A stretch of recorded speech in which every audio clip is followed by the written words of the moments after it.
Diqqat, aholiga tezkor xabar. Zapravkalarda metan narxi 10% ga qimmatlashdi. Assalomu alaykum qadrli tomoshabinlar, kanalimizga xush kelibsiz. Videodan to'liqroq xabardor bo'lishni istasangiz, oxirigacha ko'rib, like va podpiska tugmalarini bosib qo'yishni unutmang.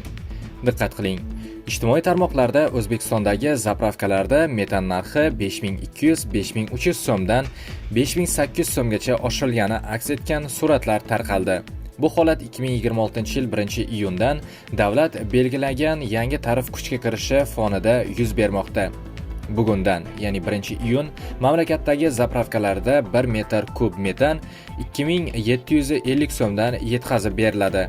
Mazkur qiymat 2025-yil 1-maydan amalda bo'lib kelgan 2500 so'mlik tarifdan 10% ga baland.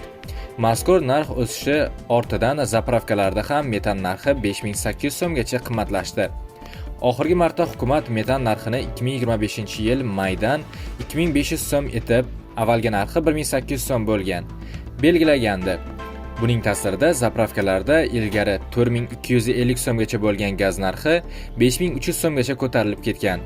Ma'lumot uchun, 2026-yil 1-maydan O'zbekistonda gaz va elektr energiyasi uchun yangi narxlar belgilandi. Bunda aholi uchun tabaqalashtirilgan tariflar saqlab qolindi. Xususan, ijtimoiy norma doirasida oyiga 200 kWh sarflangan elektr energiyasining har 1 kWh 600 so'mdan 650 so'mgacha ko'tarildi. 201 kWh dan 500 kWh 800 so'mdan 900 so'mgacha oshdi. Barcha iste'molchilar uchun, aholida toifalardan tashqari, 1 kub metr uchun tabiiy gaz narxi 1800 so'mdan 200 so'mga oshirildi.